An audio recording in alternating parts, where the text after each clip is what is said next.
sprayed the front of the microwave, what we're going to do is take out our detail brush, which is one of the tools I described in the book, The Lost Art of House Cleaning. It's usually preferable to work with it wet, so since we have a sink full of hot soapy water, we'll wet our brush. And what we do is we go and we clean all of our edges. You can see the dirt, and if you can't see the dirt, then either put on your glasses or get glasses, but it's there. You clean all the edges around your glass. You clean the sides of your handle, and the handles for the most part are two-piece assemblies. And if you look at the handle, you're going to have a black stripe running down the side of it. That's dirt. Use your detail brush, spray it with the Cred Cutter, and clean it until it's clean. And after a while, it's gone. The same thing, use your detail brush, get the base of the handle. Make sure, a lot of times you'll have dirt, this is usually printing on here, which is telling you something in English and French about the microwave. If you have to, spray it and use your brush to get that clean. Use your white terry cloth rags to wipe all of your Cred Cutter, wipe it dry. And again, you can go back. I explained in the book, The Lost Art of House Cleaning, that it's clean. You're finished when it's clean, but sometimes you can't always see the dirt. And what you have to do is feel for the dirt. So if you run your hand across the front, there's a goober. It's a piece of grease, and you can feel it, and then you can go after it. And if you don't feel it, then it's clean. The same way with this, you can feel the dirt. And typically, how do you feel the dirt? It's almost like a bump in the road. You drag your rag across it and you're going to feel it, or your rag is going to pull. It's almost like you're trying to wipe sandpaper. So you can feel the dirt barehanded and with your rag. So now that we have that clean, we're going to clean the inside of the microwave. What you want to do is, remember, this rag was soppy wet. We stuck it in here and ran it for 2 minutes. So this rag is still hot. You don't want to touch it. What you want to do is use your dish, pick up your rag, and dump your rag in your sink. And while you're here, we're going to clean it. Basically, the green scrubby, which I described in the book, The Lost Art of House Cleaning, again, wet it and wash your dish. And it's like washing a window. It's clean when it's clean. And if it's not clean, it's still dirty. So that's our dish. And remember, don't touch that rag. And if you don't have a dish in your microwave, there are a number of them, I would suggest you get a fork or a pair of tongs or something to pick the rag up and get rid of it. So now that we've cleaned this and we let it soak, we can get a clean terry cloth rag, and this may be a case of cleaning it twice. Make sure you spray your door. If you've got crud on the back of your microwave and the sides and the top, you've got dirt on your door. This is your latch where your door latch is. That needs to be cleaned. I'd like to make a suggestion. If this is the first time you've gotten your microwave clean in a long time, here's the deal. Once a week, I don't care, whatever day makes you happy, clean your microwave this way. I tend to be a little on the compulsive side, so I will clean my inside of my microwave as soon as it gets dirty. But the problem happens is you have food, the food splashes in here, and every time you run this thing with food on the walls, you just bake it harder and harder and drier, and you just get to the point where you need dynamite to get it off, or you'll never get it clean. So the maintenance, I mentioned in the maintenance section that this should be cleaned, in my estimation, as soon as it gets dirty. But if you don't have that kind of time, or you're not quite that anal, you can clean it possibly once a week. So now we've, in the book, The Lost Art of House Cleaning, start at the top, dirt falls down, so we cleaned that, the dirt fell on here, we cleaned this, the dirt fell on here, we cleaned this, and the dirt fell on here. Now we get to clean the underside of this, and usually this is just absolutely slimy, slimy dirty. So I'm going to take the Cred Cutter and I'm going to spray the underside and use this stuff like it's free. And if you do, you end up with a job that's a lot easier to clean. I'm re-wetting this just to make sure by the time I get here, all of this stuff is ready to just be wiped off. I don't want to have to scrub it. I don't want to have to work, so I'll let the Cred Cutter do it. Now that we've sprayed the underside of the microwave with the Cred Cutter, we're going to go back to the sink and get our scrubby, squeeze it out, and then start cleaning. You just end up scrubbing, and you can't see it, or you can if you got down on your knees, which would be very difficult. But what you can do is follow with your other hand.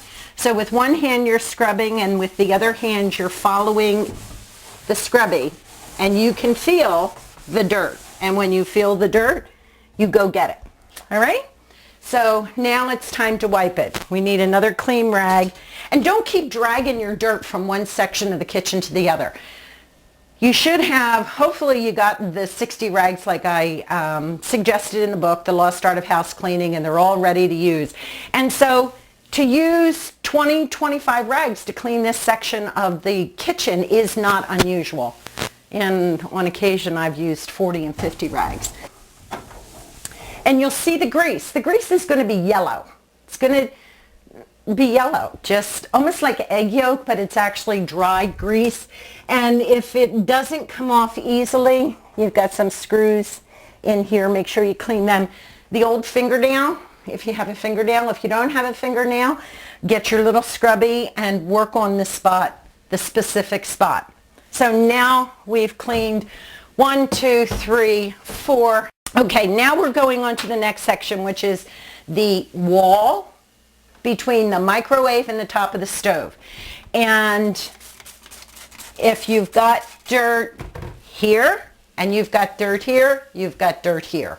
So you don't miss anything. You just work top to bottom and you don't skip any spots. So you pull your, spray your Cred Cutter, and then you start wiping. Again, get another clean rag, and the same thing with the front.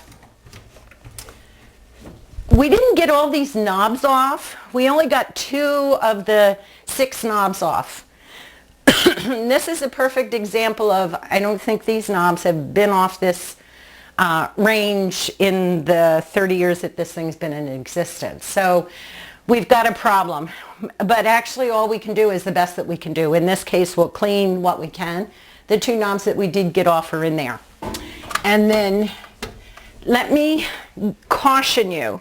There are several makes of stoves, ranges, where the printing on the knobs, I think, is put on with water paint, because you put them in or you try to clean them and the printing comes off. So I would be very cautious if you've never cleaned your knobs before.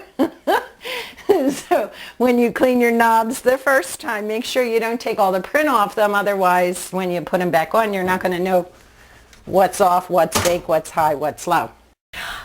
We're going to start cleaning this top of the stove. Now, I had already sprayed this. Actually, I've sprayed it twice. I sprayed it when I started. I sprayed it again before I started the microwave.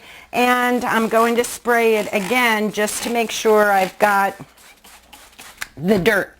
Now, you saw the picture of what was inside this unit before. And now, after having soaked it for about 15 or 20 minutes. So because we've been soaking this for the last 20 minutes, what was really baked on, hard, crusty, whatever, and I'm not really sure what it was, it really ended up just being a simple matter of wiping it out. We don't have to scrub.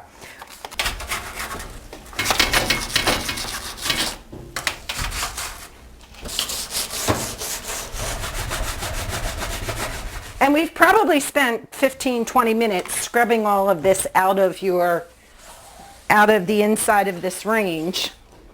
Had we cleaned it up shortly after it happened, it wouldn't have baked on and tried to become part of the range.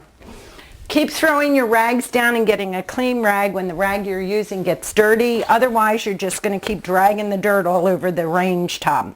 As you move down, make sure what you've gotten clean is actually clean, and go back and do any little pieces that you need to. So we sprayed the front of this, and we're going to spray the front of it again.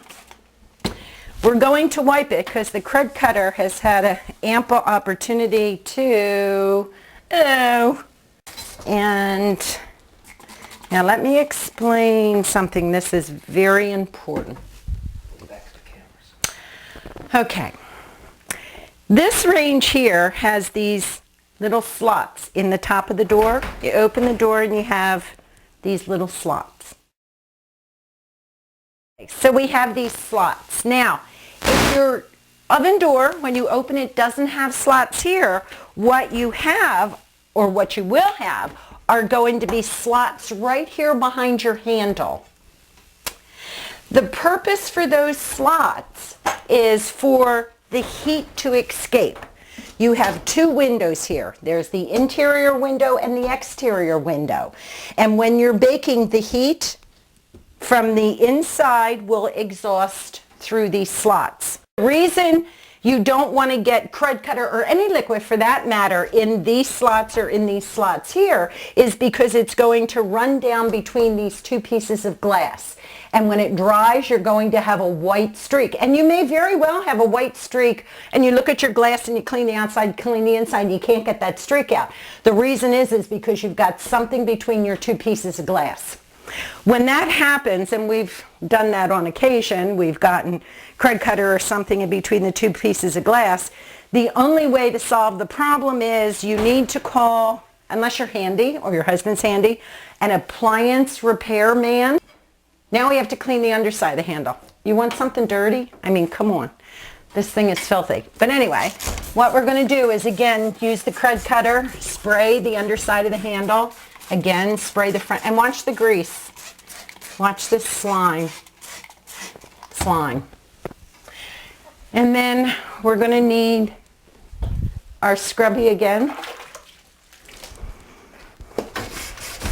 And we're going to clean the underside of the handle.